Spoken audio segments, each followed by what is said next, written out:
Hallelujah. Good morning, Light Church family. Sige po, tatayo po tayo ngayon. And good morning din po sa ating mga team online. Are you ready to worship God in this place right now? Hallelujah. We thank you, God. Come on, you clap your hands to Jesus. Thank you, Jesus. We come into your presence. Come on, church. Hey, hey.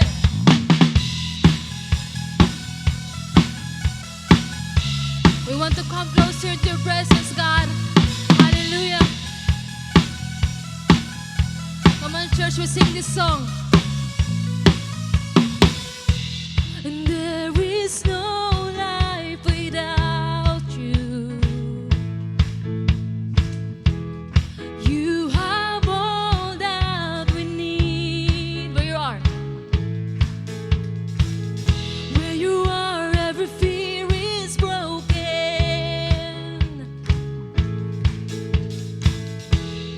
And the darkness must flee. Closer and closer, we want to know you. Reaching out and reaching out. And here in your presence, we want to go deeper. In your light, we come alive. Hallelujah, Jesus. Yes, Lord, in your presence there's peace. Come on, church, to declare this song.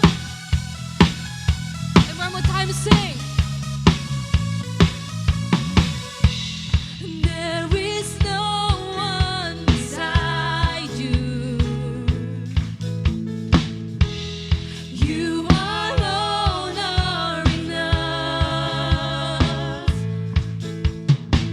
You fling the doors of your heart wide open. And we are lost in your love. Closer and closer and closer, we want to know you. Reaching out and reaching out. And here in your presence, we want to go deeper. In your light, we come alive. And closer, we want to know you. Reaching out and reaching out. And here in your presence, we want to go deeper. In your light, we come alive. Hallelujah. Yes, Lord, in your presence we come alive. And we have found peace and grace in your presence. Hallelujah. Come on. To you, we will come running. In you, we find belonging. Your love is all that can satisfy. To you, we will come running. In you, we find belonging. Your love is all that can satisfy. To you,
Hallelujah. Thank you, Jesus. Oh God. And this time, Lord, we want to worship you more. Yan naman today, as you open your heart, saan man kami naroon ngayon, Panginoon, lead us, guide us, be with us. Lord, give us strength, give us wisdom, oh God. Lord, we will do this for you. We will continue to worship you. We will praise your name, oh God.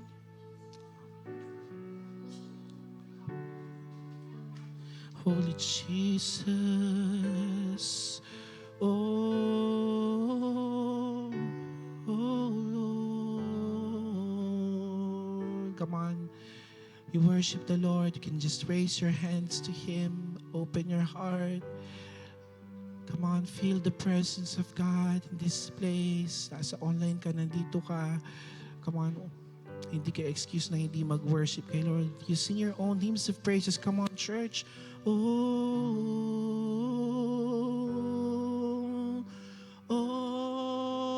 Lord. Oh God, you are my God, and I will seek thee earnestly. Oh God, you are my God, and I will seek thee earnestly. My soul yearns for thee, my flesh yearns for thee, in a dry and weary land where there's no water. Thus I have beheld thee in the sanctuary, to see thy power and thy glory. So I will bless thee as long as I live. I will lift up my hands to thy name. So I will bless thee as long as I live, and in the shadow of thy wings I sing for joy. Come on, church, you sing. Oh God, you are my God, and I will seek thee earnestly. Oh God, you are my God, and I will seek thee earnestly. My soul yearns for thee, my flesh yearns for thee, in a dry and weary land where there's no water. Thus I have beheld thee in the sanctuary, to see thy power and thy glory.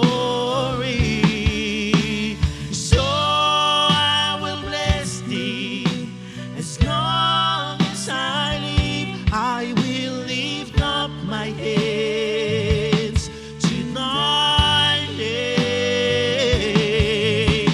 So I will bless thee as long as I live, and in the shadow of thy wings I sing for joy. Come on, church, just sing one more time. So I will bless thee. So I will bless thee as long as I live. I will lift up my head to thy name. So I will bless thee as long as I live, shadow of thy wings. I sing for joy, caught up in your presence. Oh, Jesus, I just wanna sit here at your feet. I'm caught up in this holy moment. I never wanna live. Oh, I'm not here for blessings. I'm not here for blessings. Oh, Jesus, Jesus, you don't owe me anything more than anything that you can do. I just want you. I'm caught up in your presence, caught up in your presence. Oh, Jesus, I just want to sit here at your. Come on, church, and declare. I'm caught up in this holy moment. I never wanna live. Oh, I'm not here for blessings. I'm not here for blessings. Oh, Jesus, Jesus, you don't owe me anything more than anything that you get. Yes, I just want you, Lord. I just want you. I just want you. Nothing else, oh, nothing else. Nothing else. Nothing else will do. I just want you. Nothing else. Nothing else. Nothing else will do. I just want you. Oh, nothing else. Nothing else. Nothing else will do. I just want you. Oh, nothing else. Oh, nothing else. Nothing else. Nothing else will do. I just want you. Oh, nothing else. Oh, nothing else. Oh, nothing else. Oh, Lord, I just want you. Oh, nothing. Oh, nothing else. Will do. I just want you. It's Jesus. Want you in my life, oh Lord. Yes, Jesus, and nothing else. Come on, church. Nothing else in your life. Only Him. Come on, you sing. Continue to sing. Nothing else. Jesus. Yes, Jesus. And nothing else. Oh, nothing else. Nothing else. Nothing else will do. I just want you. Oh, nothing else. Nothing else. Nothing else will do. I just. Come on, church, and declare. Nothing else. Nothing else. Nothing else will do. I just want you. Oh, nothing else. nothing else. Come on, church, you declare.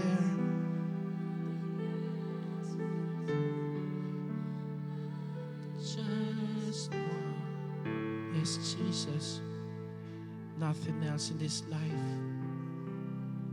It's only you, oh God. We just want your presence, oh Jesus. Lord, we need you. We need you in our life, Lord. Kasi hindi namin to kaya na kami lang. Kaya naman today, we just open our hearts to your word.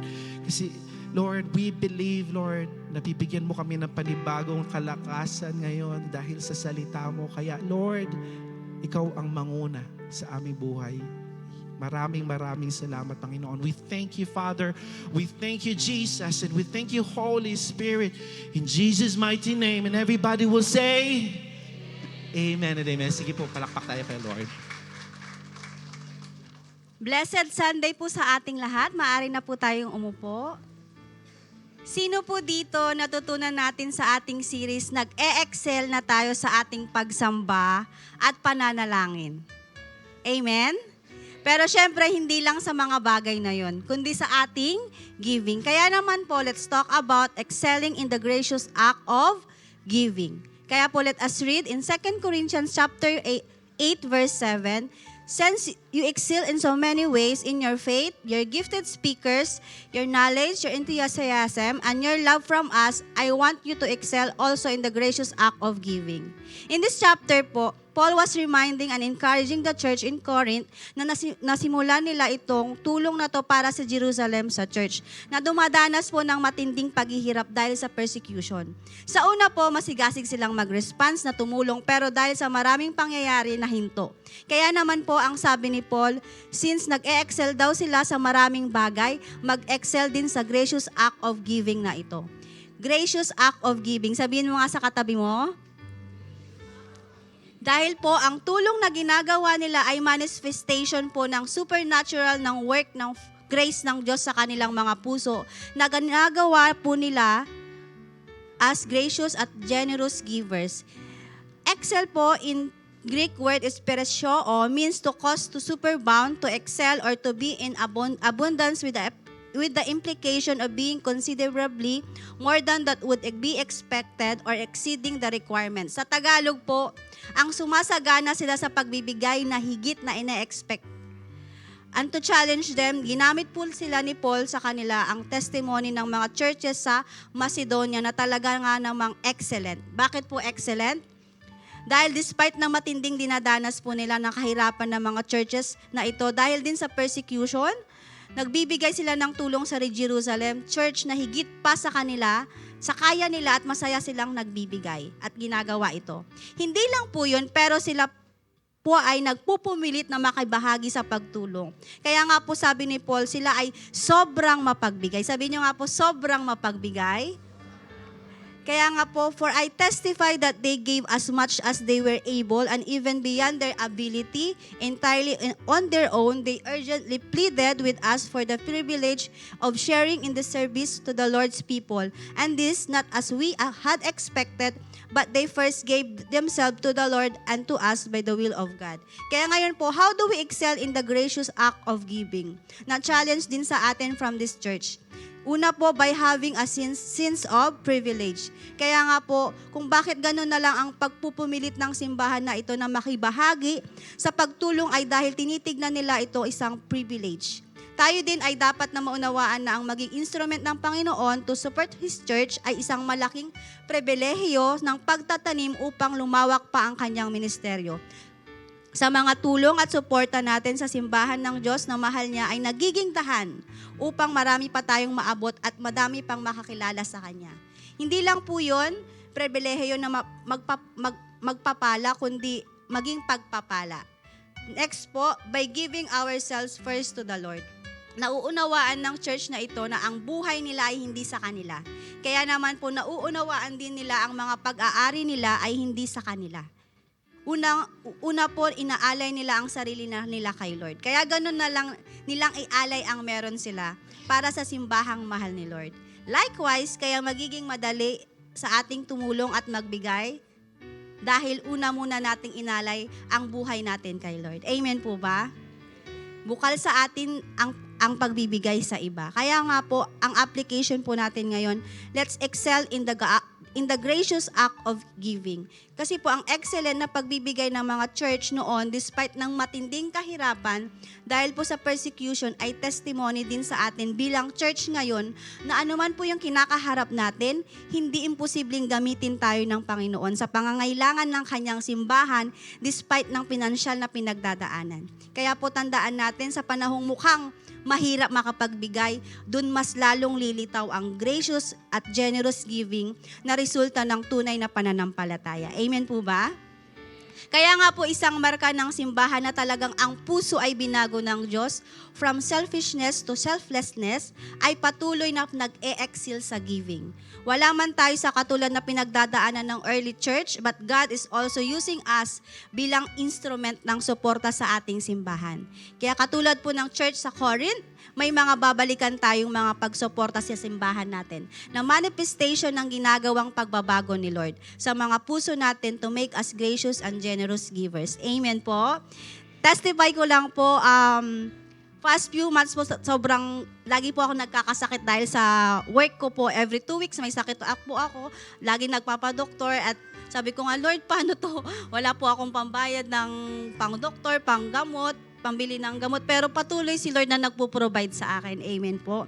Pati sa pag-aaral ko po, patuloy din siyang nagbibigay sa akin. At sabay-sabay po talaga, this month na to, ang daming trabaho, walang pahinga, lalo sa lunch break. Pero grabe si Lord, kasi patuloy siyang nagbibigay ng kalakasan sa akin. At ganun din po sa aking pamilya. Amen po. Kaya nga po, praise God kasi sabay-sabay po lahat ng mga ginagawa natin. Pero mabuti si Lord. Siya yung nagpapalakas sa atin every day. Hindi lang po physical, kundi sa bawat aspeto ng buhay natin. Kaya kapatid, I encourage you, patuloy ka lang magtiwala kay Lord. Hindi ka niya pababayaan sa anumang dumating na unos ng buhay mo. Sige po, let's start po na mag-give. Tumayo po tayong lahat. Excited na po ba tayong magbigay kay Lord? Amen. I-ready mo po ang tithes and offering natin. Sige po, let us pray. Lord, maraming salamat, O God, sa umaga ang ito. Napakabuti mo, Lord God, dahil ginising mo po kami at nakapagsimba kami. Ngayon, Lord, magbabalik kami, magbibigay kami ng offering kasi ito yung gusto mo, Lord God. Thank you po sa mga anak mong ito na patuloy nagbibigay. Lord, we pray, O God, na sa bawat nire-receive namin, Lord God, hindi ka namin kalimutan, pero unahin ka namin, Lord God, sa buhay namin. At alam namin na ikaw yung magbibigay sa amin ng anumang at may problema kami, palalakasin mo kami at pagtitibayin. Thank you, Lord, in Jesus' mighty name. Amen. Sige po, let's give a cheerful heart.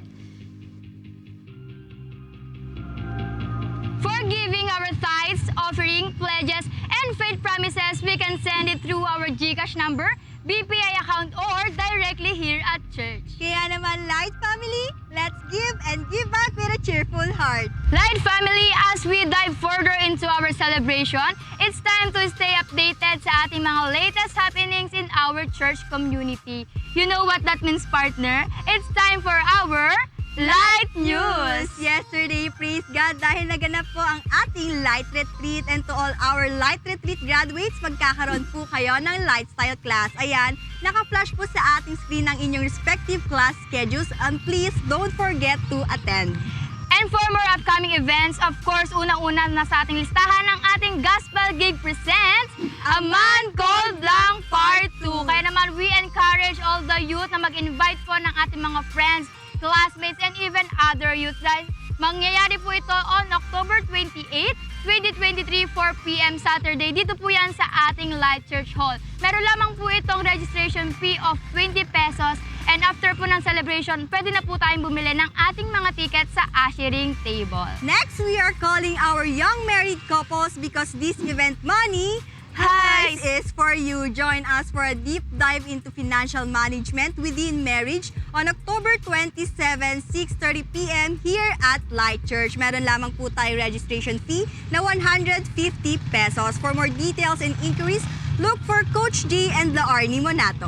And for our last but definitely not the least, ay para naman po sa ating mga young adults and young professional. We all know that balancing work and life can be challenging, kaya naman po be excited because we present to you Work-Life Balance. This will be on October 30, 2023, Monday, 7 p.m. Dito lang din po yan sa ating Light Church. And that's all for our Light News. Kaya naman, praise God partner, kasi ang daming nangyari sa ating church ngayon at marami pa tayong inaabangan na upcoming events. Yes, partner, that's why Light Family, Stay tuned, stay engaged, and be more excited to be part of this incredible event. And now for our quick activity, sige po, sabay-sabay po nating ilabas ang ating mga phones at sabay-sabay natin itong is-silent to avoid distractions at talagang makapag-focus tayo to hear the Word of God. and as we proceed, let's prepare our pens, Bibles, and notebooks to take notes.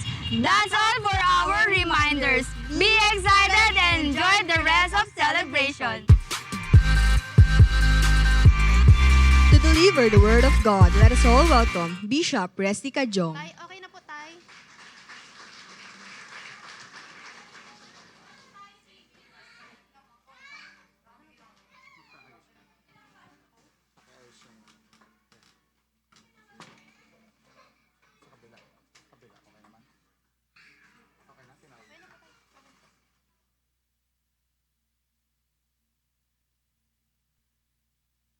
Blessed Sunday po sa bawat isa. Kumusta po kayo?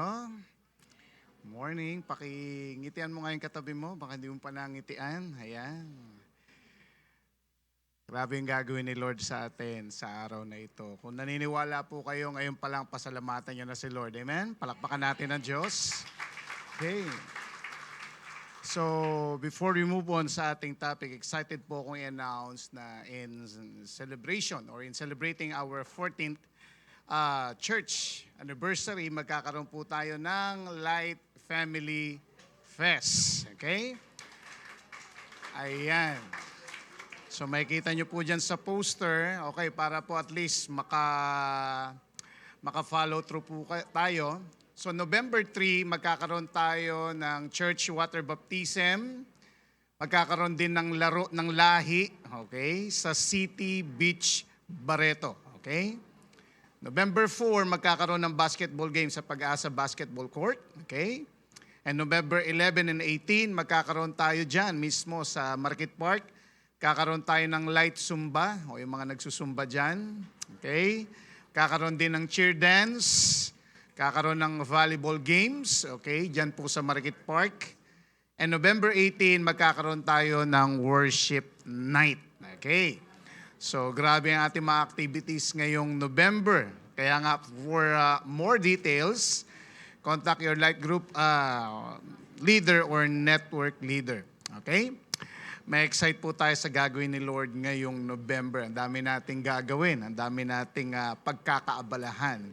Tingnan mo nga yung katabi mo, sabihin mo, let's be excited. Okay? Okay. So, dito excited pa sa gagawin ni Lord ngayong araw na ito. Dito pa rin tayo sa series nating Open House. Kaya let's be excited sa mararanasan pa natin ngayon. Dahil ang ating mararanasan ngayong araw na ito ay ang pinaka-the best na pwedeng maranasan ng isang tao. Ito ay ang maranasan ng matindi, ang presensya ng Diyos. Kaya ladies and gentlemen, welcome to the house of presence. Tayo'y manalangin. Lord, nagpapasalamat kami, O Diyos, ngayong araw na ito for giving us a wonderful day. Salamat kasi umaga pa lang, pagkising pa lang namin, ang pag-ibig mo ay nagpapakita ng kasapatan sa amin. Ano man ang kapaguran, itong mga nakaraan linggo, pinakita mo, O Diyos, na Ikaw ang aming kapahingan, Ikaw ang aming kagalakan, Ikaw ang aming kapayapaan. Kaya nga today, naniniwala kami, pagpapalain mo po ang bawat isa. Ang banal mong Espiritu ang siyang kikilos ngayong araw na ito.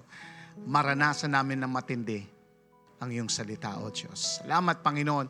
At naniniwala kami after this, hindi na kami magiging katulad ng dati. Marami kang palalayain, marami kang bibigyan ng pag-asa ngayong araw na ito. Ikaw po ang maitaas. Samahan mo kami, Banal Espiritu, sa pangalan ni Jesus.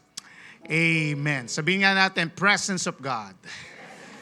So first, let's have the definition. Ano po ba ang presence of God, by the way? In Tagalog, presensya ng Diyos. It implies a close and personal encounter with the Lord. Alam mo ba na ang Biblia ay naglalaman ng napakaraming istorya ng engkwentro ng tao sa presensya ng Diyos. Simula pa lang ng human history, pinakita na yung close presence ng Diyos kina Abraham, kay Adam at kay Eve sa Garden of Eden. Kung babasahin natin sa Genesis 3:8, ang sabi, "And they heard the sound of the Lord God walking in the garden in the cool of the day, and the man and his wife hid themselves from the presence of the Lord God among the trees of the garden." So, diyan pa lang, the presence of the Lord ay kasama na nila. Yun nga lang, alam na natin nangyari, after ng kanilang pagkakasala, sila ay naging separated sa Diyos. But throughout sa Old Testament period, makakita pa rin tayo ng napakaraming pagkakataon na nireveal ng Diyos ang kanyang presensya in special ways. Ito yung nakipag-usap ang Diyos kay Noah, kay Abraham, kay Isaac, kay Jacob, at sa mga Israelita sa 40 years nila sa wilderness at marami pang iba. Now, ang God's presence ay nag-exist in two realities. Una, meron tayong tinatawag na omnipresence at sa kanyang manifest presence. And they serve different purposes sa buhay ng isang tao. So pag-usapan natin, ano ba itong God's omnipresence? God's omnipresence, ibig sabihin, He is all present. Present ang Diyos saan mang lugar at oras. Meaning, God is everywhere at the same time. Tulad ng sinabi sa Psalm 139 verse 7 to 8, ang sabi, "Where can I go from your spirit? Where can I flee from your presence?" Kung pupunta ako sa heaven, andun ka. Kung pupunta ako, if I make my bed in the depths, nandun ka din. So lumalabas na kahit saan pumunta ang tao, he or she can never escape God's presence. That's why nothing is ever hidden from God. Wala tayong may tatago sa Kanya. Ang Diyos ay present everywhere, all the time, at alam niya exactly what we are doing. So, yan ang God's omnipresence. Number 2 ay yung God's manifest presence. Exodus 19, 17, 18, part number verse 20. Then Moses led the people out of the camp to meet with God, and they stood at the foot of the mountain. Mount Sinai was covered with smoke. Why?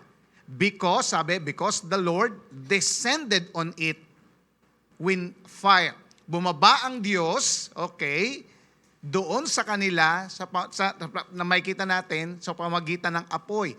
The smoke billowed up from it like smoke from a furnace, and the whole mountain trembled violently. Grabe, no?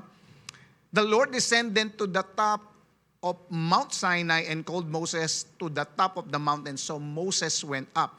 So makikita natin, ito yung panahong dinala ni Moses sa labas ng kampo ang mga Israelita para makipagkita sa Diyos. At tumayo sila sa paanan ng bundok. Doon ang bundok ay nabalot daw ng usok, yung Mount Sinai. Why? Dahil bumaba ang Diyos sa anyo ng apoy. Pumaitaas ang usok at nayanig ng malakas ang bundok. So bumaba ang Diyos sa ibabaw ng Mount Sinai. Pinapakita dito yung example ng God's manifest presence. Talagang naramdaman nila, nakita nila, nagkaroon ng kakaiba sa lugar na yon because sa matinding manifestations ng presensya ng Diyos. Now, anong pinagkaiba ng God's manifest presence sa omnipresence? Anong pinagkaiba nila? Listen, may kinalaman to sa ating awareness. Sabi mo nga, awareness. Even though God is present everywhere, His manifest presence is when we realize it. Yung bang nasisense at nare-recognize mo na parang ang lapit-lapit ni Lord. Yung bang naramdam mo yung character ng Diyos, talagang napakabait niya. Yung na-experience mo yung kanyang kapangyarihan, kabanalan at pag-ibig na talagang ramdam mo na si God ay napakalapit, that God is near and God is here. For example, yung iba sa atin, baka naramdaman na ito. Naramdaman natin, baka naramdaman nyo na yung presensya ng Diyos nung papalapit kayo dito sa church. Oo, meron talaga. Yung palapit siya sa church, palapit na siya dito, during Sunday simba natin, alam mo yung pagpasok niya dyan, iba na yung kutob niya. Pagpasok niya pa lang dyan, parang nagutom na ako, gano'n ba? Kasi ang taas, parang gano'n. Yung pagpasok mo pa lang, hello, hello po, hello. Pagtayo mo dyan,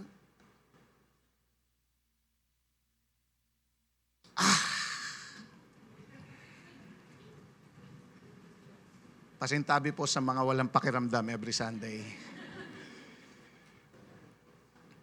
Yung pagpasok mo dun sa light group mo, late ka pa, inabutan mo sila nagpe-praise and worship, iba yung dating sa'yo. Or maybe sa discipleship journey, ramdam mo na nandun si Lord, na saan mang pagkakataon na naitataas ang Diyos, ramdam na ramdam mo siya. Yes, God is everywhere. Hindi mo nakikita ang Diyos because siya ay spirit, pero there's something in your heart that is burning. Just like in the Mount Sinai, because you know that God is near and God is here. So if you are that person, then you already experienced or experiencing the manifest presence of God. And typically, kapag naramdaman mo ang God's manifest presence, something shifts. Okay? Something changes. Something happens. May kakaibang hindi mo maintindihan. There's something na nangyayari sa iyo na hindi mo ma-explain. May nangyayari kasing matinding pag-aayos at matinding pagbabago. God doesn't show up for no reason or purpose. Tandaan natin yan. Hindi magpaparamdam ang Diyos ng wala-wala lang. When God manifests His presence, meron siyang gustong gawin sa iyong buhay. Gusto kanyang i-encourage, gusto kanyang i-convict, gusto kanyang palakasin, gusto kanyang pagalingin, or gusto kanyang i-save, o anumang gusto niyang gawin sa atin para Para maitaas siya. God's presence is real, mararamdaman siya ng gusto niyang paramdaman. Kaya nga there is difference between saying God is everywhere and saying God is here. Now, ang manifest presence of God ay madalas nararanasan, nakikita kung saan napapapurihan at binibigyan ng malaking importansya ang Diyos. Sa tingin mo, pag pupunta ka ng disco, mararanasan mo yung manifest presence? God is everywhere. Amen. Pwedeng nandun siya, pero hindi mo mararamdaman ang manifest presence niya. Mararamdaman natin usually ang manifest presence ng Diyos kung saan na itataas siya, kung saan napapapurihan siya, kung saan yung kanyang mga anak, kung saan ang kanyang mga anak ay binibigay ang full surrender sa Kanya. At titingnan nga natin, usually ang mga lugar na ito yung lugar, lalo na sa Old Testament, isa dito yung lugar ng tabernacle o sanctuary. At meron ngang isang tao na nakakita, nakaranas ng matinding manifest presence ng Diyos. At isa nga rito ay si King David, seeing the manifest presence of God in the sanctuary. So King David during his reign ay nagkaroon ng anak na pangalan ay Absalom na nag-lead ng rebellion against sa kanya. So kinakailangan ni David at ng kanyang mga loyal followers na umalis sa kaharian para maprotektahan sila. Kaya during that time, natigil sila sa maikling panahon sa northern portion ng wilderness ng Judah bago sila mag-cross over sa Jordan River. So napaka-barren ng land na yon at doon siya napadpad sa kanyang pagtakbo palayo sa patalim ng kanyang anak. Feeling disgrace siya and rejected at di niya alam kung ano mangyayari sa kanila. At sa panahongang ito na lungkot siya. Okay? Etong panahon na parang pakiramdam niya, rejected siya. Sa panahong ito, naisulat ni King David ang Psalm 63. Psalm 63 verse 1 to 2. Sabi niya, You, God, are my God. Earnestly I seek you. I thirst for you. My whole being longs for you in a dry and parched land where there is no water. I have seen you in the sanctuary and beheld your power and your glory. Sabi ni King David, na hinahanap-hanap ko kayo, aking Diyos. Hinahanap-hanap kita.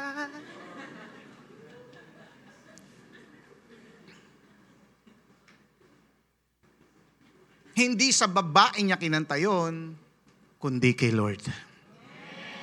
Hinahanap-hanap ko kayo, aking Diyos. Hinahanap-hanap kita.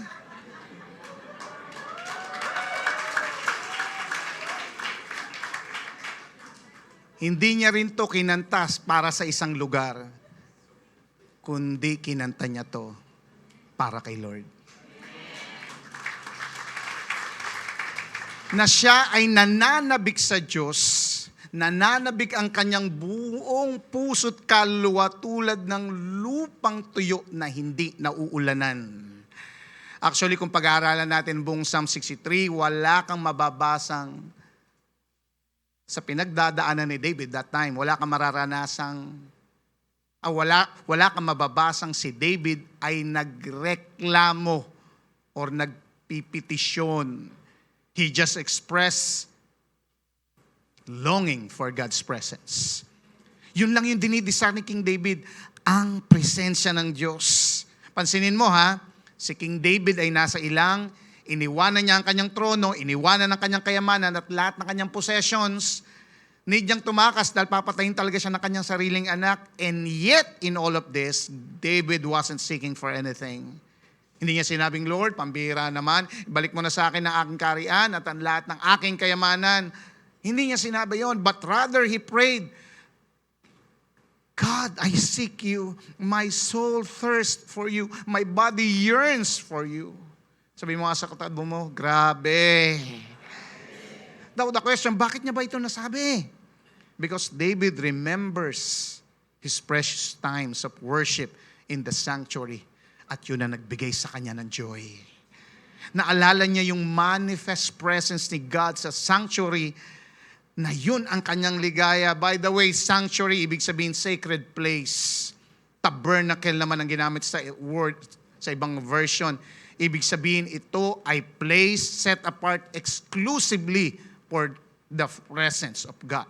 Now, ano ba yung naalala ni David sa sanctuary? Ano yung naalala niya? Verse 2, I have seen you in the sanctuary and beheld your power and your glory. Nakita ni King David ang kapangyarihan at kalwalhatian ng Diyos doon sa sanctuaryo. Ano ba yung manifestations ng presence of God sa sanctuary na nakita niya? Number 1 is the power of God. Kapangyarihan ng Diyos. Hindi ganong in-specify ni King David kung anong klaseng picture ng kapangyarihan ni Lord. Bumababa katulad din ng usok ng apoy na nakita ni Moses. Hindi naman sinabi, hindi ni-specify kung anong picture ng kapangyarihan ni Lord ang nakita niya doon. But to think, hindi niya ito makalimutan. So meaning, matinding kapangyarihan ang kanya nakita. Power of God, nakita niya. Pangalawa, glory of God. Glory means honor, splendor, wealth, or high status. Nakita niya maybe na bagamat siya'y hari, pero walang sinabi ang kanyang kingship at karian kung ikukumpara sa karian ng Diyos. Walang sinabi yung kanyang karian. So naranasan ni King David ang manifest presence of God. Now, the question, ano ba ang mangyayari sa taong nakaranas ng manifest presence ng Diyos? What will happen after experiencing the manifest presence of God? Number 1, sabi sa verse, the person will definitely seek for it. Tulad ni King David, hahanap-hanapin mo ito. You, God, are my God. earnestly I seek you. Seek earnestly is related to the word for dawn. Ibig sabihin, madaling araw. Ibig sabihin, early. Madalas ginagamit ang salitang to para ilarawan ang isang wild donkey looking eagerly for food. So the point is to seek as a priority of the day. Ibig sabihin, seeking earnestly, it is seeking ardently and diligently. So ang mga taong nakakaranas o nakaranas ng manifest presence ng Diyos, hinahanap-hanap o sinisik nila simula pa lang ng kanilang paggising sa umaga. Hinahanap ang presence si God with an intense desire. So ano pa ang mangyayari sa taong nakaranas ng manifest presence ng Diyos? Pangalawa, the person will undeniably thirst for it. Ang sabi diyan, I thirst for you. Tulad ni King David, kauuhawan mo ito. Naranasan mo ito, kakauhawan mo, mauuhaw ang iyong kaluluwa sa presensya ng Diyos. Ha? Nauuhaw si David kay Lord? Teka, di ba nasa kanya naman si Lord? May personal pa nga siyang relationship sa Diyos. Bakit nauuhaw pa siya kay Lord? Nasa kanya naman si Lord. Does that make sense? Yes. Yes. May personal relationship siya kay Lord. At si Lord ay sumasa kanya. But David wanted more. He wanted to go deeper. Gusto pa niya ng mas matindi at malalim na presensya. Yes, he was satisfied, but he wasn't satisfied yet. Dahil alam niya sa presensya ng Diyos, meron pa. Meron pang ibibigay ang Diyos at never siyang magsasawang magbigay. Listen, yan ang problema minsan sa isang Kristiyano. Ang akala niya nung naranasan niya ang presensya ng Diyos, yun na yun. But wait, there's still more. There's still more from the Lord. Palakpakan natin ang Diyos. Amen? Ano pa ang mangyayari sa taong nakaranas ng manifest presence ng Diyos? Pangatlo, the person will certainly long for it. Ang sabi, my whole being longs for you. Tulad ni King David, pananabikan daw ito ng taong nakaranas. Mananabik ang kanyang katawan sa presensya ng Diyos tulad ng isang lupang hindi nauulanan. Tanda natin that there's always more from God because God is infinite person. Siya'y walang hanggan, kaya never siyang mauubusan. Yan ang problema sa sa ibang mga Kristiyano. Akala nila na reach na nila ang level of maturity sa kanyang buhay Kristiyano, na tumagal na siya sa church, tumagal na siya sa gawain, at pakiramdam niya, yun na yun. At pwede na lang siya manatili na lang sa ganon. Well, kung ganon mag-isip ang Kristiyanong yon, he or she is in trouble. Why? Tandaan natin na David had walked with God for years, but he longed for more. Ang tagal niya nang kilala ang Diyos since nung siya ay tinawag sa panahon ng kanyang pagpapastol hanggang siya ay maging king. Nakaranas na siya ng matindi sa Panginoon, but he longed for more. Kahit matagal na kay Lord si David, still nananabik pa rin siya sa Diyos. Yan ang nangyari o nangyayari kay David simula nung maranasan niya ang manifest presence ng Diyos. Now, ang tanong, tulad ni David, kaya pa rin ba nating maranasan ng matindi ang manifest presence ng Diyos? Can we still experience the manifest presence of God today? Kaya pa ba? Sabi ko kanina, sa simula pa lang ng human history, pinakita na ang close presence ng Diyos kina Adam at Eve sa Garden of Eden. Naranasan ng mga unang tao ng matindi ang manifest presence of God.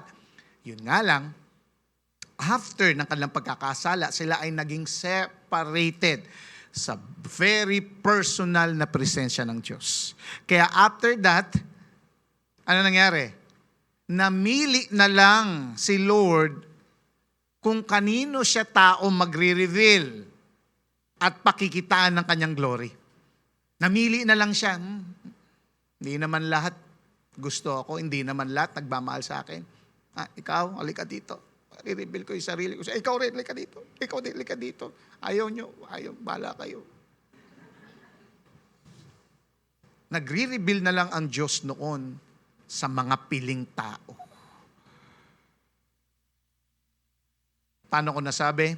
Exodus 33 verse 19. The Lord replied, "For I will show mercy to anyone I choose, and I will show compassion to anyone I choose."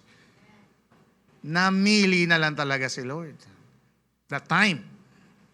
Ang pagde-demonstrate ng mercy niya ay one way ng pagre-reveal ng Diyos ng kanyang glory.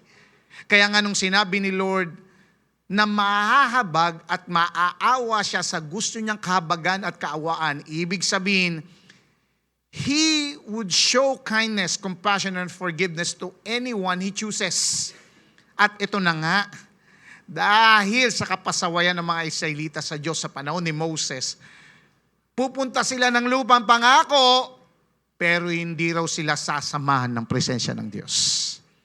Exodus 33, 1-3, the Lord said to Moses, "You led the people of Israel out of Egypt. Now get ready to lead them to the land I promised their ancestors, Abraham, Isaac, and Jacob. It is a land rich with milk and honey, and I will send an angel to force out those people who live there, the Canaanites, the Amorites, the Hittites, Perizzites, Hivites, Jebusites, and Notites." Wala pala. Anong sabi niya? Ito ang sabi ni God. Tingnan mo Sasamahan ko kayo doon. Pupunta kayo doon. But I will not go with my people. Mabigat. Punta kayo doon, pero hindi ko kayo sasamahan. Why? Because they are so rebellious, ang sabi. That I would destroy them before they get there. Ang sabi ni Lord na hindi sasamahan ng kanyang presensya ang mga Israelitang pupunta sa lupang pangako. Why? Bakit? Matitigas ang ulo nila. Hindi ako nagsabi nito Sabi ni Lord, baka mapatay ko pa sila bago sila pumunta doon. Kakatisod naman si Lord. Grabe. Sabi mo sa katabi mo, bigat. Sa ganitong pangyayari, sabi siguro ni Moses, bigat. Baka mapatay pa raw kami. Bago pa kami makapunta sa lupang pangako, baka mapatay pa raw kami. Sa ganitong pangyayari, nakiusap si Moses kay Lord. Dahil ayaw niya na hindi nila kasama ang presensya ng Diyos at pinaalala niya kay Lord na itong Israel, Lord, bayan mo to. So, anong sabi ni Lord sa pakiusap ni Moses sa kanya? Ang sabi ni Lord kay Moses, the Lord replied, Exodus 33:14, the Lord replied, "My presence will go with you and I will give you rest." Sinabi ni Lord kay Moses na dahil napiplease ako sa iyo, anak, ikaw lang isasamahan ko. Ikaw lang ang sasamahan ng aking presensya at hindi yung mga titigas ng ulo. Hindi ko sila sasamahan, ikaw lang. Anong pakiramdam mo? Sabi ng Lord sa'yo, anak, ang ibibless ko lang, ikaw, pero yung mga life group members mo, hindi.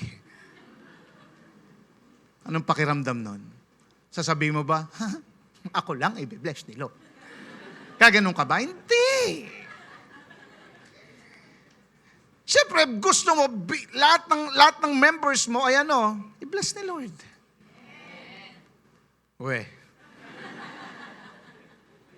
So naramdaman niya ni Moses, kaya nga nakiusap muli si Moses kay Lord. Verse 15 and 16. Then Moses said to him, "If your presence does not go with us, do not send us off from here.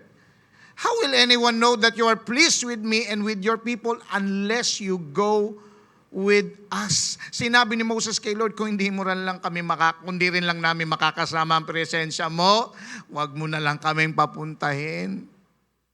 Hindi ka rin lang namin kasama, wag mo na lang kaming papuntahin sa lupang pangako. Paano malalaman ng iba na nalulugod ka sa akin, O Diyos?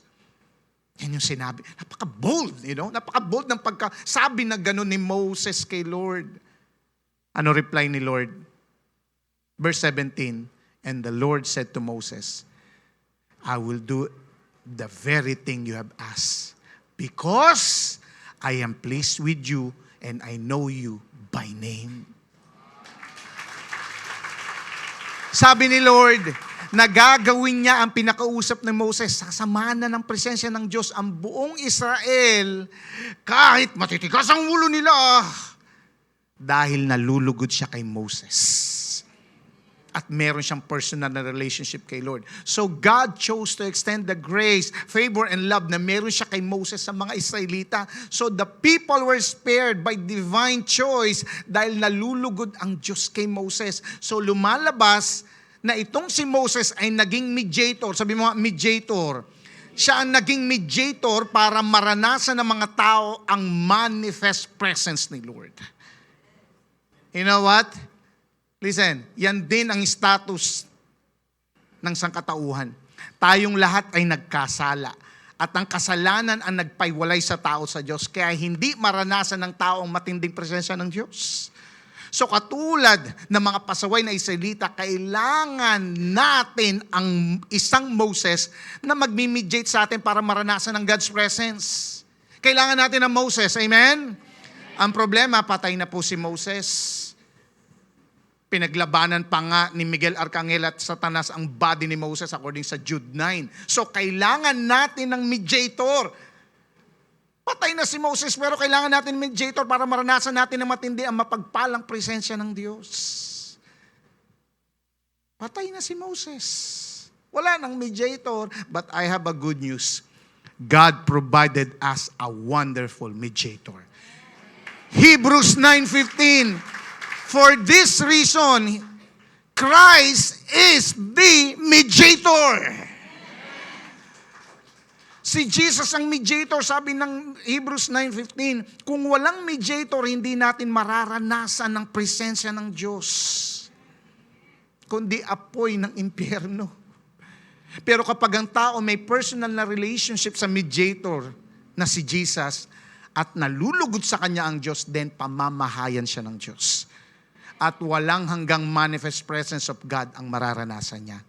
At ito nga ang purpose ng Lord sa church. Ang maranasan at mapanatiling nararanasan ng mga miyembro nito ang matinding presensya ng Diyos. Tandaan natin that the purpose of the church always directs and aligns us to the presence of God. Tinawag ni Lord ang church na maging instrument niya for the sanctification ng mga members to prepare God's people sa parating na second coming.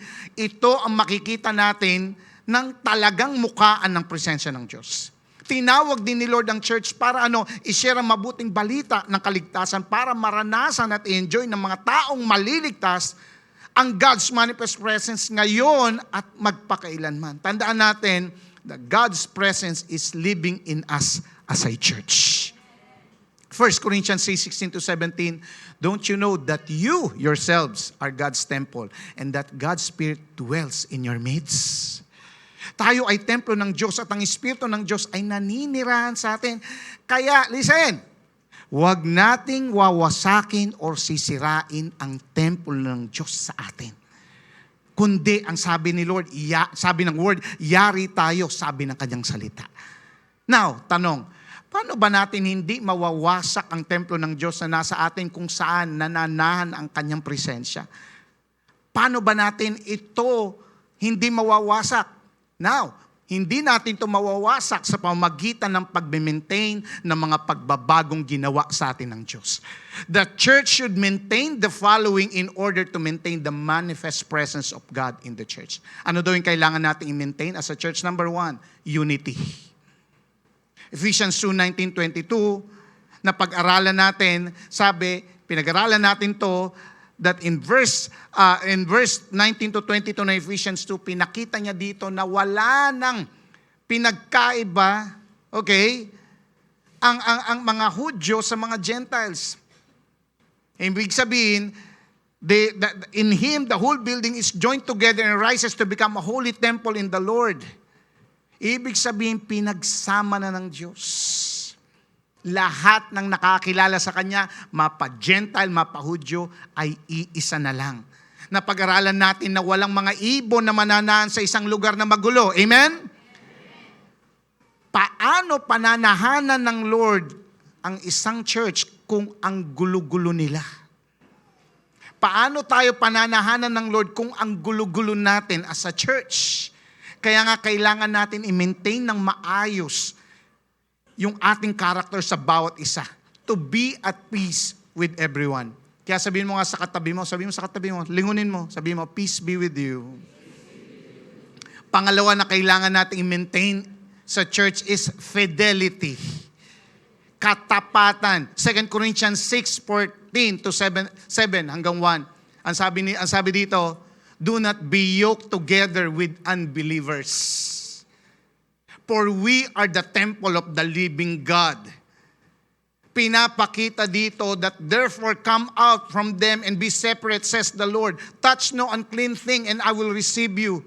Purify ourselves from everything that contaminates body and spirit, perfecting holiness out of the reverence for God. Yan ang naging problema ni King Solomon. Nakipagrelasyon siya sa mga taong walang pananampalataya, totoong relasyon sa Diyos. Na-impluwensyahan tuloy siya ng mga ito na tumalikod sa presensya ng Diyos. Nawala tuloy ang kanyang katapatan kay God. Kaya bilang parusa ng Diyos sa kanya, ano nangyari? Nahati ang kanyang kaharian. Listen, tingin po dito. Tandaan natin na templo tayo ng Diyos. Kaya huwag tayong aalis sa katapatan natin sa Kanya. Amen? Pangatlo is purity. Kailangan natin to i-maintain. 1 Corinthians 16:18 to 19. Ang sabi, flee from sexual immorality. All other sins a person commits are outside the body, but whoever sins sexually sins against their own body. Do you not know that your bodies are the temples of the Holy Spirit, who is in you, whom you have received from God? You are not your own. Tingin po dito, Light Church. Light Church, please, wag po kayong magalit kung nagtuturo tayo dito sa church na itigil na ang sexual immorality. Na itigil na ang pornography, na itigil na ang pagli-live-in, na itigil na ang pakipag-sex sa hindi mo naman asawa, na itigil na ang homosexual sin at kung ano-ano pa. Pati ang paglalasing at pag-a-addict dahil minsan yan nauuwi yan sa sexual sin. Please, wag po kayong magagalit kung ang church ay nagtuturo na habang bata ka pa at nag-aaral pa, wala ka pa sa tamang edad, wag ka munang pumasok sa relasyon. Dahil malapit-lapit ka sa tukso ng pagkakasalang sexual. Tinawag po kasi ang church na mag-stand sa purity. Can I hear amen? Dahil kapag na-maintain natin ito, malulugod ang Diyos at ang presensya niya ay mananahan sa atin. Ang church na hindi pure, ang church na hindi nagpa-practice ang purity, hindi mararanasan ang presensya ng Diyos. Kaya nga ang isang Kristiyano, kahit anong pilit niyang gustong maranasan ang manifest presence ng Diyos, pero hindi siya namumuhay in unity, hindi siya namumuhay na may fidelity, at hindi siya namumuhay sa purity, at hindi siya namumuhay sa will ng Diyos, kahit ano pang gawin niya, hindi siya bababaan ng presensya ng Diyos. Kahit naranasan niya ito, pero bumalik siya sa immorality, hindi niya na muling mararanasan ito. Mararanasan mo ang manifestation ng presensya ng Diyos kapag na-please mo si Lord. Na nakita sa'yo ng Lord yung mga bagay na nais niya na ginagawa mo. Kaya nga as a church, tandaan natin na tayo ay dapat maging living testimony ng pagbabago dahil sa biyaya at presensya ng Diyos. Light Church, we are the manifestations of God's presence. Kaya naniniwala tayo nagmamanifest pa rin ng Diyos. Kasi nandyan ka. Kasi binabago ka ng Diyos. Yes, you are not perfect, but you are in the sanctification ng banal na Espiritu sa'yo. Araw-araw binabago ka ng Diyos. Na kapag nakita ka ng mga kaibigan mo, alam niya yung kalokohan mo dati. Pero sabi niya, pambira, hindi na kita kilala. Hindi ka nakatulad ng dati. So you are now, what? Living in the manifestation of God's presence. At yun ang nais ng Diyos sa kanyang simbahan. Sino dito maraming natutunan? Palakpakan natin si Lord. Amen? Tandaan natin, as I conclude, the story of the Bible begins and ends with the presence of God.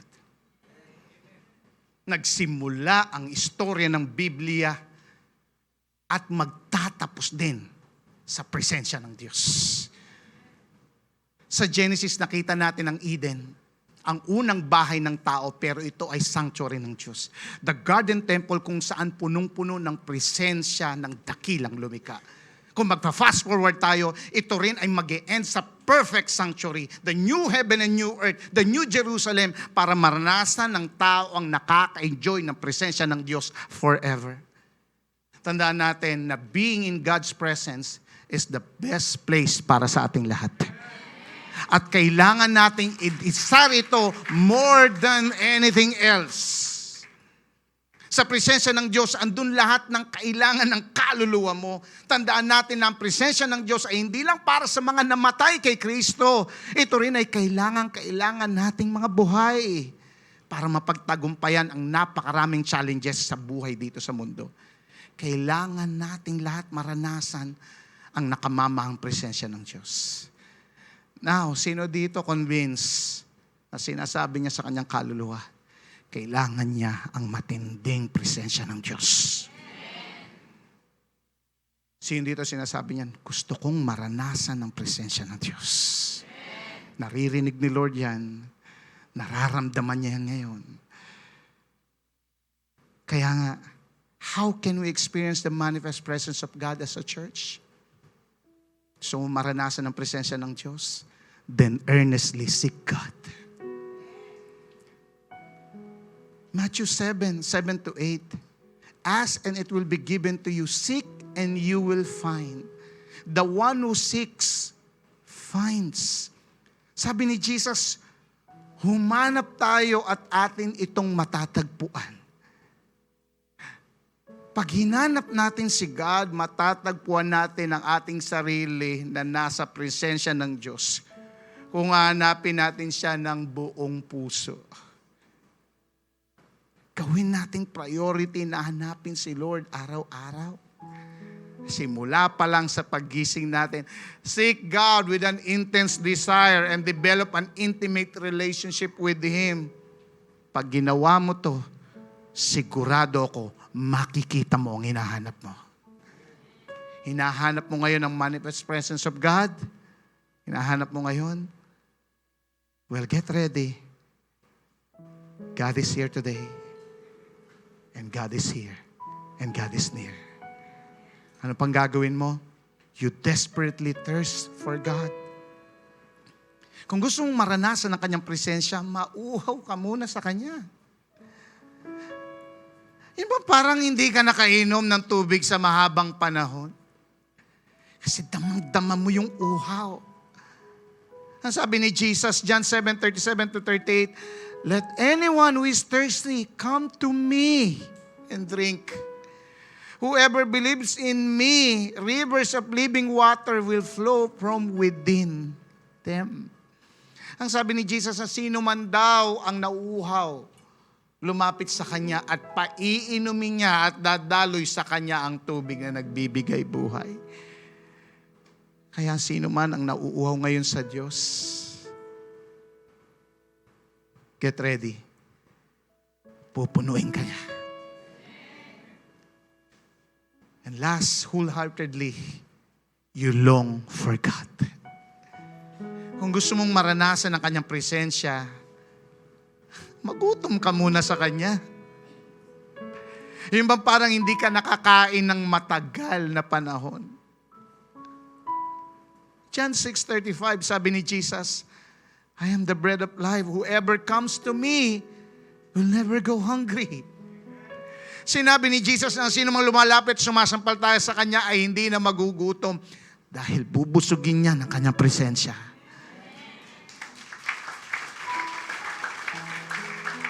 Tandaan mo na only God can satisfy your longing soul. Only Jesus can fill the vacuum in our lives. Tandaan, ang tao lang na may pananampalataya kay Jesus ang pinamamalaanan at pinamamahayan ng Diyos. Kaya nga sabi sa Matthew 1:22-23, the virgin will conceive and give birth to a son, and they will call him Emmanuel, which means God with us. So the presence of God finds its greatest expression in Emmanuel. Ibig sabihin, if you have Jesus, sumasa iyo ang Diyos. Jesus is our mediator. He stood in the gap between the holy God and the sinful man on the cross in order for us to experience the presence of God.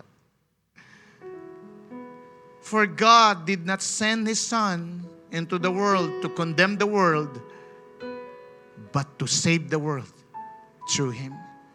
If you have Jesus, you are hosting the presence of God by virtue of His indwelling Holy Spirit. And that indwelling presence comes only through faith in the Lord Jesus Christ. John 14:23, anyone who loves me will obey my teaching. My Father will love them, and we will come to them and make our home. Wow! Make our home with them. You are opening the house of your life for the Lord. So lumalabas sa si Jesus ang susi para maranasan mo ang matinding manifestation ng presensya ng Diyos. You need to surrender your life to Jesus. Gawin siyang Savior and Lord ng iyong buhay. Come near to Jesus. Come near to Jesus. Oh, rabaya karabarabasya, karabarabarabashi, karabarabara. If you feel like kneeling down, if you feel like standing up and raise up those hands, kung gusto mo lang maranasan ang presensya ng Diyos,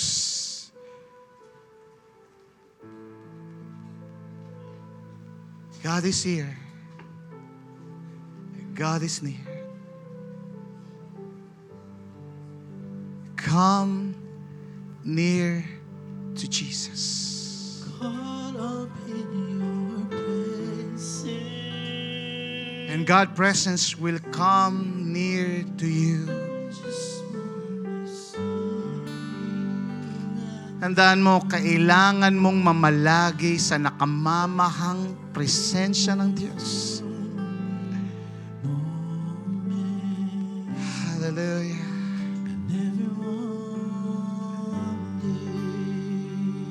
Hallelujah, hallelujah, hallelujah. Oh, I'm not here for blessings. Oh, Jesus, you don't owe me anything more than anything that you can do. I just want you.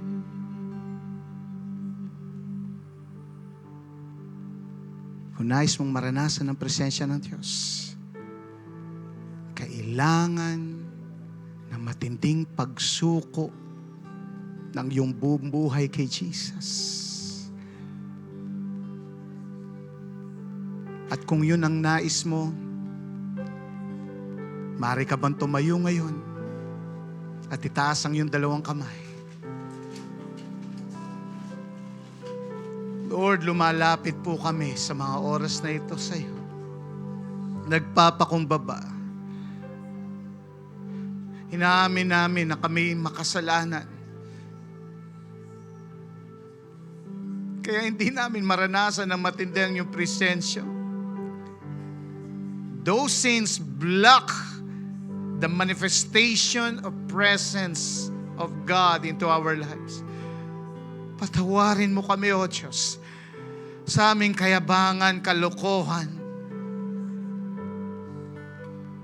Kung kami ay hindi nakipag-unite sa iyo, kung walang unity sa aming buhay, walang fidelity at hindi kami namumuhay sa purity, patawarin mo kami, O Diyos.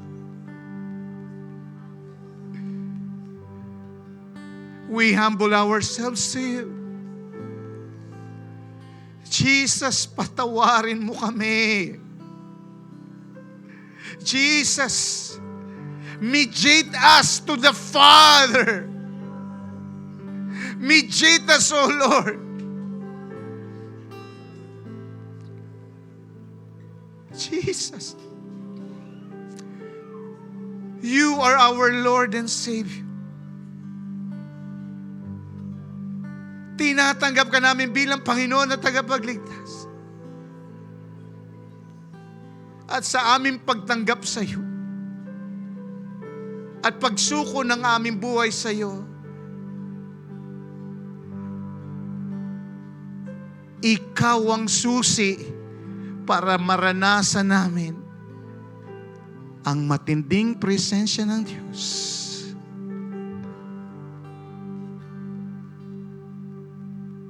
Receive Jesus. Receive the forgiveness of Jesus. Receive it right now.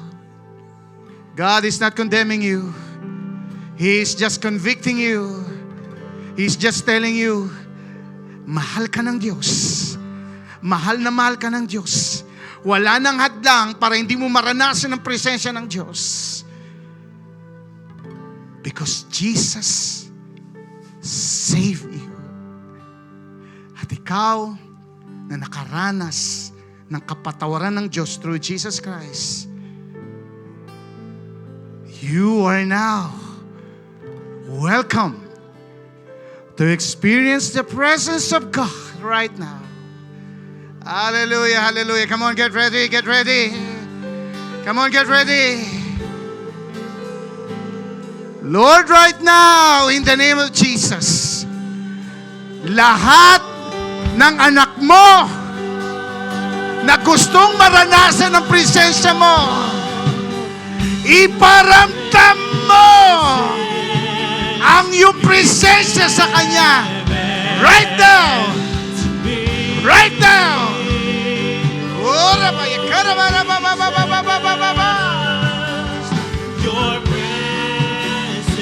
Hallelujah, hallelujah.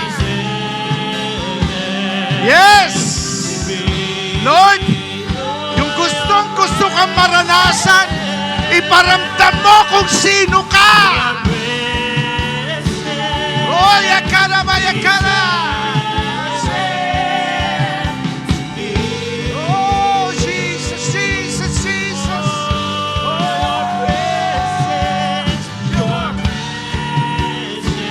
Hallelujah.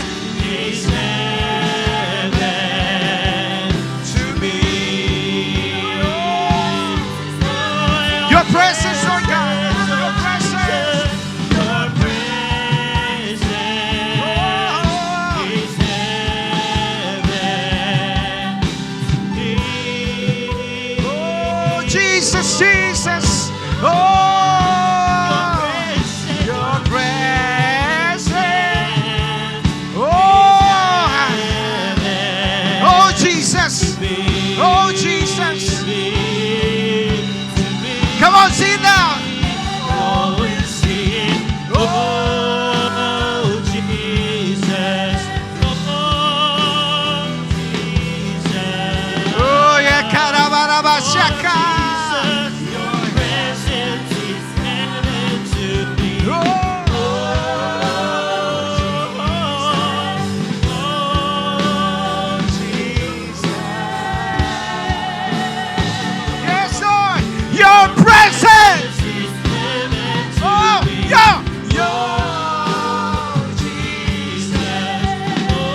Jesus, Jesus.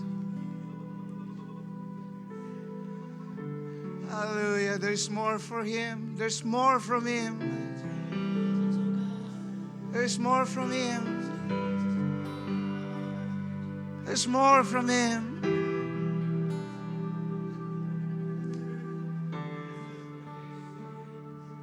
There's more from Him. I felt in my spirit, some are here.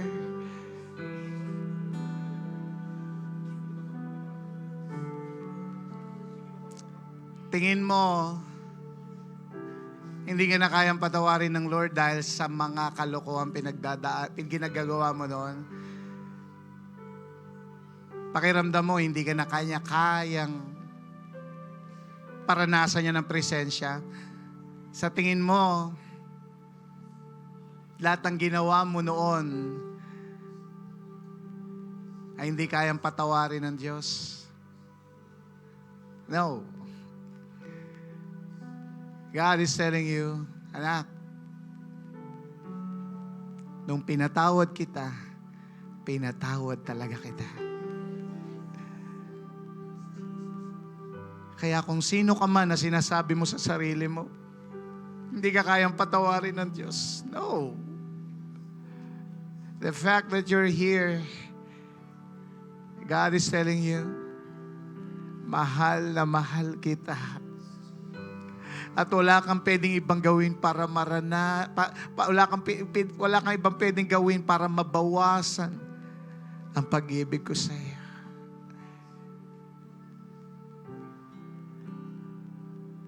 At meron dito, sinasabi niya,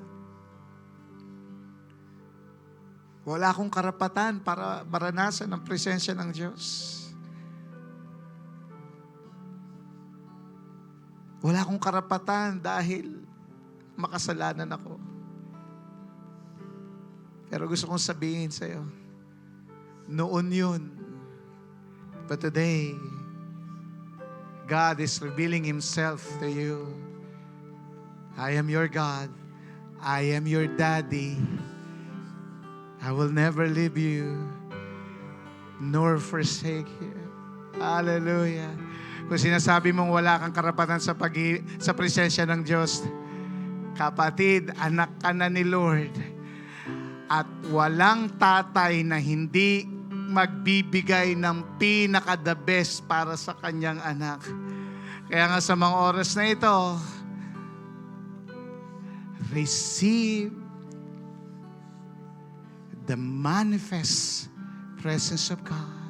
Hallelujah. Receive it right now. Come. Receive it right now.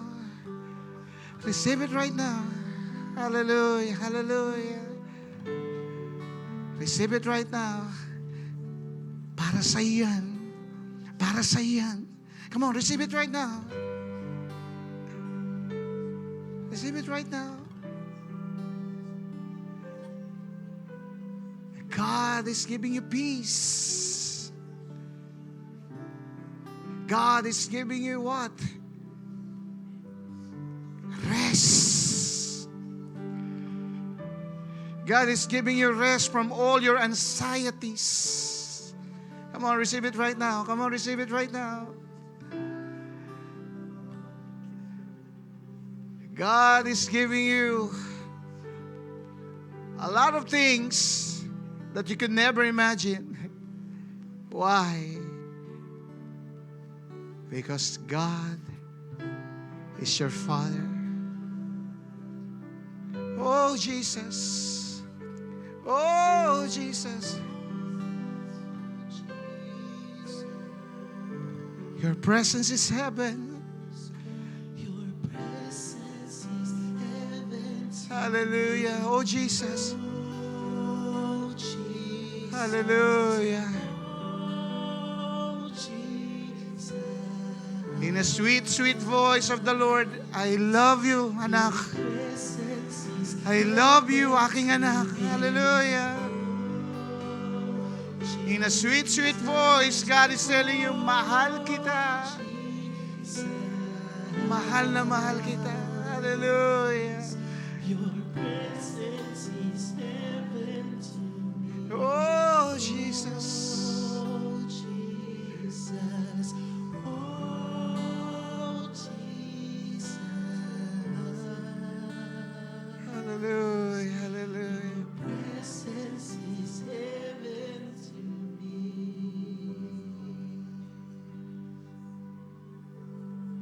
Hallelujah, Lord.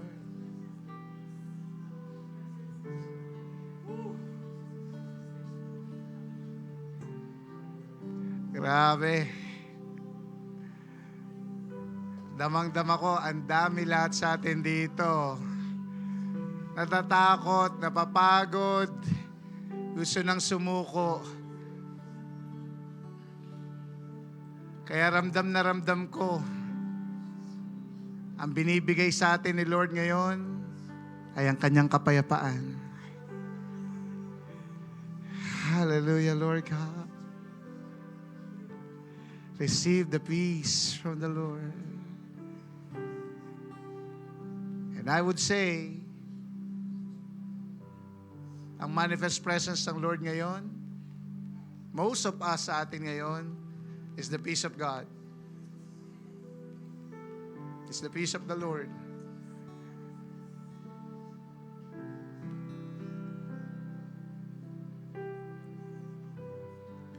Doon sa Mount Sinai, it's the smoke. It's fire. Kasi yun ang nais ng Diyos para sa kanila. But today, I would say, the manifestation ng presensya ng Diyos sa atin lahat ngayon, yung kapayapaan niya.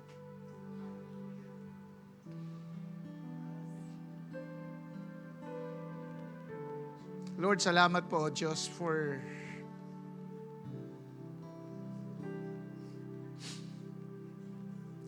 giving my brethren the peace that comes from you. Thank you for touching their lives.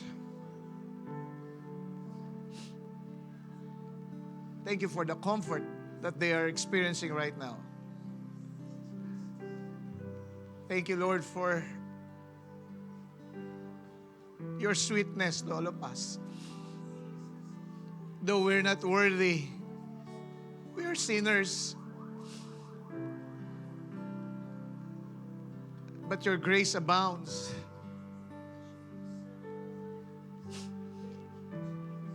Thank you for loving us more.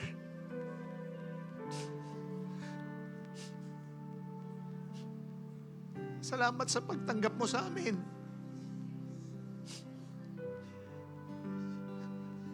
Sino kami kung wala ka? Sino kami, O Diyos ko? Walang Diyos na nagmamahal sa amin. Salamat sa iyong biyaya. Salamat sa iyong pagmamahal. Salamat po, O Diyos. Salamat din sa mga pinagaling mo ngayon. Salamat din, O Diyos, sa mga bagay na lagay mo sa aming puso ngayon. Ano man ang mangyari, hindi mo pababayaan ang aming pamilya. Hindi mo pababayaan, O Diyos, ang mga mahal namin sa buhay. Hindi mo pababayaan, Lord God, yung mga bagay na sinimulan mo sa amin. Na ano man ang ninakaw ng demonyo, Lord God, babalik mo. Na ano man ang ninakaw ng demonyo na joy sa amin, ibabalik mo ng napakatinding pagmamahal at kagalakan. Salamat, O Diyos, kasi sino kami para pag-alayan mo ng buhay?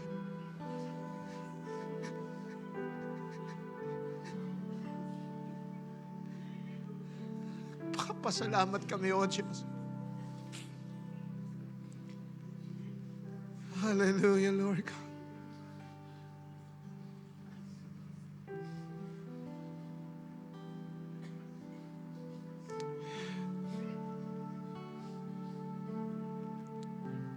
Church, every time Satan is tempting you to do sin, just remember kung ano ang ginawa ng Diyos ngayon. Every time Satan is tempting you na gumawa ng kalokohan, just remember the cross that God has given you. Every time na gusto na munang bumalik sa dati mong buhay, just remember the love of God, na minahal ka niya kung sino ka man. And that love will accompany your life na mamuhay na sa will ng Diyos at hindi na sa will mo at ng mundong ito. Can we join hands together as a church? Magawak-awak tayo ng kamay. Lord, tulungan mo po ang simbahan na ito na maging daluyan po kami ng iyong presensya sa aming kapwa Kristiyano dito at sa marami pang tao na naliligaw ng landas. Lord, kami ang manifestations ng presence mo. Kaya nga Lord, panalangin namin, every time na may makakakita sa amin, maririnig kami, nawa ang makita sa amin, ang marinig sa amin, ay ang iyong kabanalan, ang iyong kaluwalhatian, ang iyong kahabagan. Lord, sa pangalan ni Jesus, that every time they will see us, they will see Jesus in us. Pagpalain mo po ang bawat isa. Pagpalain niyo po ang inyong simbahan. At naniniwala kami, the best is yet to come. We thank you, Lord. All glory belongs to you. In Jesus' name. Everybody will say, Amen. Come on, a great praise of Jesus. Thank you, God, sa mga habol po ng kanilang tithes and offering. May basket po tayo sa harapan. Come on, church, continue to enjoy the presence of God. Hallelujah. Celebrate in the presence, Lord. We thank you for your word. Come on, we sing this song. There is no life without you. You have all that we need. Where you are, every fear is broken,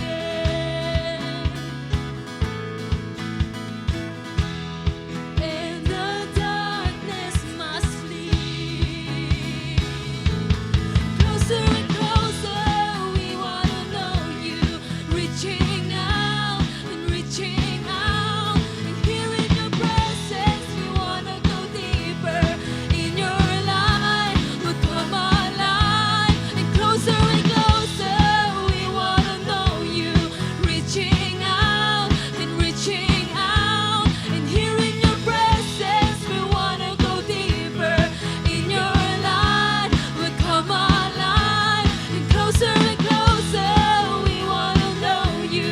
Reaching out and reaching out, and here in your presence, we wanna go deeper. In your light, we'll come alive.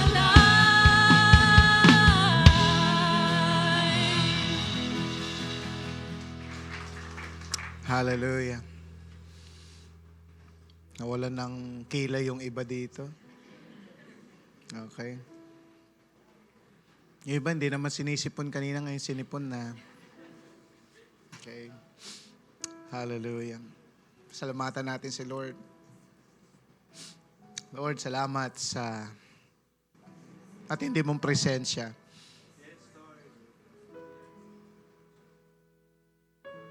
Thank you kasi hindi lang namin ito natutunan, kundi naranasan din namin. It's hard for us to learn something and yet hindi naman namin naranasan. Kaya Lord, grabe ang ginawa mo, O Diyos, ngayon. Pinakita mo nga sa mga taong uhaw, gutom, at sinisik ka.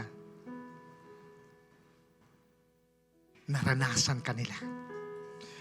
Kaya, O Diyos, panalangin namin, lagi kami maging gutom, maging uhaw sa pagsisik sa iyo. At ito ang nais mo sa amin, ma-maintain namin yung gantong klase ng attitude sa iyo. Hallelujah. And even dumating sa point, sa aming paglilingkod sa iyo, hindi namin maranasan ang manifest presence, pero alam namin, O Diyos, na ang iyong presensya ay sumasa amin. Kapag hindi namin nararanasan, maybe ang manifest presence mo, ang gagawin namin at iisipin namin, it's about time to share that manifest presence of yours to others. Maging daluyan kami ng iyong presensya sa lahat ng tao. Salamat, Lord God. Salamat sa iyong ginawa ngayong araw na ito at gagawin pa. Salamat sa pagpapala na tinanggap namin sa iyo. And next Sunday, Lord God, hindi po kami papayag na wala dito yung aming mahal sa buhay. Yung aming mga kaibigan, mga tao na dinadarang mo sa amin, Lord, they should be here and experience your presence. I-invite namin sila next Sunday para sama-sama kaming sasamba, mananampalataya at maglilingkod sa iyo. Ibalik mo po kami next Sunday. Ingatan mo kami sa aming pag-uwi. Salamat po, O Diyos. Receive the blessings from the Lord. The Lord bless you. The Lord keep you. Make His face shine upon you and be gracious to you. The Lord turn His face towards you and give you peace. In the name of the Father, and of the Son, of the Holy Spirit, we pray. Say aloud, Amen. God bless us all. Magkamayan po tayo. See you next Sunday. God bless.